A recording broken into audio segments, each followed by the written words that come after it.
Today we're going to talk about stop selling gear and start selling outcomes. And the example is a ceremony sound system. I seen this post on Instagram. Shout out to DJ Rachel Lynch, who posted a screenshot of essentially a bride saying, "Why are you charging us $500 for microphones? We can rent these microphones for cheaper." You're already running into a huge problem here because the clients don't care if you're using top of the line equipment. I have 3 Sennheiser EW DXs over there. Does the client care that those are $2,500 a piece? Absolutely not. All they know is that you have microphones, you have speakers, and you're trying to charge them money for it. So when you itemize your pricing, you're inviting the client to do some shopping. What you need to be focusing on is selling the experience. The microphone isn't the value. The clear vows are. The people in row 30 hearing the vows is the value. They don't care about the microphone itself. Focus on the experience. Same goes for speakers. They don't need speakers. They need to hear the music, the aisle music coming down. The bride, who could be hundreds of feet away, needs to hear the cue for her song to walk down. Yes, good speakers are louder, clearer, undistorted. As a DJ, we know all this. It's our job to communicate to the client that value. They don't need a tech, a sound tech. They need somebody who can prevent failures and anticipate the right moments of the ceremony. We have to remember, weddings are a celebration. It's a moment in time. And it's our job to ensure that every part of that we're involved in goes smoothly. A big part of ceremony, as we all know, is audio dropouts, feedback, or low volume. If the holder has their lapel microphone way down here on the 4th or the 5th button, that's not going to pick up. You're going to pick up more wind than you are actual officiating. Furthermore, a part of that ceremony experience is microphone coaching. Every time I go to mic up an officiant, I say, "All right, Bob, make sure you hold that microphone nice and close for those spoken word parts," or make sure you have that nice projecting, addressing an audience type of voice. Have you talked on a microphone before? No? Okay, here, let me give you a quick little tip. These are the types of things that are a part of the experience of the ceremony that we're offering. It's not just some speakers and a microphone, because they can go to Guitar Center, they can go wherever, rent that, and that's their prerogative. But what we're selling is the experience. Think about the redundancy. Do you have backup microphones? Do you have backup power? Do you have XLR cables in case those ones don't work? These are a part of the ceremony experience that we're trying to sell. Furthermore, show flow. It's your job as a DJ to coordinate with the coordinator, to coordinate with the bride and groom, the wedding party, make sure that everybody knows their song and that the flow is working smoothly. Sometimes a bride's like, "We want to start this song in 1:30, end it at 2:30. We practice at the rehearsal, works perfect." Great. If you show up, you don't have that note written down on your flashcard or wherever you want it to be, and you start the song off at the beginning, you just pissed off the bride, you just pissed off the wedding party. The plans are off because of you. That's the last place we want to be. We don't want to be the people throwing off timelines or plans for their vision that's been practiced and rehearsed. It's a bad look. It's not what we're aiming for. The invisible work, the microphone scanning. If you go rent some equipment from an audio company, they're not going to be like, "Hey, make sure you scan the channel for the clearest network," or they give you a microphone that's on a Wi-Fi frequency, and it could be downtown Kansas City, and there's 1,000 wireless networks going at once. Everybody's phone's connected to the Wi-Fi. Every internet and laptop for a mile around is connected to the internet.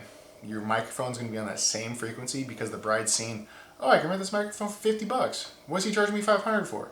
She doesn't understand frequencies. Heck, most DJs don't understand frequencies. Again, it's our job to convey that in a super concise, easy to understand type of way without being like, "Well, the 400 frequency range versus the 700 frequency range." Well, brides, forget about it. They don't want to hear that. So then we have fader control, right? If you have an officiant with a lapel microphone doing his thing, you got the level set right, perfect. So you have another speaker come up and they're using one of your handheld microphones. It's your job to ensure that those levels are at the same, loudness, so that way the officiant's not blowing people out, and then you have maybe a younger little gal coming up and she's nervous and speaking all quietly. It's your job to boost that as much as you can without getting that feedback or anything like that. So this is another part of the ceremony experience that is so important to convey. And placement of speakers, microphones, cable management. Nobody wants to look over, like for example, if the videographer is looking down the aisle, there's a bride and groom in the middle, bridal party fanned out on either sides, and say you have your setup far right, far left from there.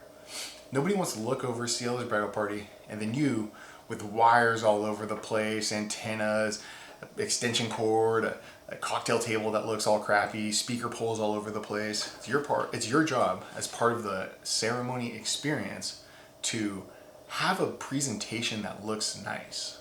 It's gonna look a little out of place at a ceremony, but there's a lot of stuff that we can do to ensure that we're giving it the best presentation possible. Very important for the ceremony experience. Okay, so here's some real life examples of how I package our ceremony. Like, for example, I used to do an additional mic add-on, $200. Okay, a bride's gonna see that and say, a microphone for $200? What? And Google, ceremony microphone, and see some China crab for $75. She's like, because the last thing you want is a bride to be like, I bought this microphone, here, just use this for the ceremony. You're in a bad spot if that happens, right? Instead, you could call that ceremony, audio, and coordination. With the tagline, something like, ensure the vows are heard clearly, no feedback, seamless cues, full redundancy. Nowhere in here are you mentioning we're using Sennheiser microphones and EV speakers and ultimate stands and gold-plated XLR cables. Like, it doesn't, they don't care about those specs. What they care about is the vows are heard, there's no feedback in the microphone, the cues are done seamlessly, and we have a redundancy plan. So here's a few questions that you can ask the bride for when they want to rent some equipment or even use the venue's sound equipment. We don't use venue equipment. I find that, no offense to any venues, but it's an afterthought. They don't hire professionals often to come in and say, hey, let's use these Evolve speakers or these QSC speakers or something that's gonna sound good. I've been to venues and they're like, oh yeah, we got the ceremony speaker for you, and it's an Alto. It's a $40 Guitar Center speaker and it sounds like a tin can. So when that situation comes up, here's some kind of questions you can ask. So who's gonna mix the levels for you? And then you could say, who's gonna handle the interference with the frequencies? What's the backup plan if the battery dies? How are the wind and ambient noises being managed? Who's cueing the tracks for the exact moment? So in the situation where the bride is essentially setting herself up for failure by using an in-house sound system and, oh, my cousin's gonna run it, he used to be a rapper. That's not gonna work, right? So those are a couple things that you can ask to get yourself involved in the ceremony and help prevent them from making that what would be a catastrophic failure of not taking the adequate measurements to ensure that they're getting the best experience for that ceremony possible. Because the reality is, the ceremony is a huge part. It's short in time, but in terms of overall experience, it is absolutely massive. So, and don't get me wrong, we have plenty of weddings that are reception-only weddings. And honestly, it's more fun for us. I find it to be less stressful, but I do love offering the whole wedding experience. I like being a part of the ceremony, ensuring that it's going to go super smoothly, and I like witnessing it. It's one of my favorite parts. That's why I love doing weddings. Of course, DJs want to focus on the party, focus on the reception, and be entertainers. That's also super fun. But if the ceremony goes poorly, we can start a cascade effect of people's moods plummeting, brides not being so thrilled with the overall experience. You know how people's moods can be, especially on a day like this. Emotions are super heightened and things can just go downhill quickly. And even if you weren't at the ceremony, the bridezillas think that they can take it out on vendors, and we're pretty easy targets. So be involved in the ceremony if you can. Again, when it comes to the package, don't sit here and list equipment. This is the gear, this is this is this. Sell it as the ceremony experience. Sell it as ceremony audio and coordination. Ensure that the language you use in that description is going to give the client everything that they need without listing microphone 1, microphone 2, speaker 1, speaker stand, mixer, so on and so forth down the line. DJs, we're creative people. We can come up with better ways to sell these products. So DJs, I implore you, if you're still selling by equipment, rewrite your ceremony packages. Sell outcomes, not equipment. If you want my free ceremony checklist, I have a link in the description. Grab that, use it, give it to your guys. Make sure that you have everything that you need and you're setting yourself and your team up for success in the future.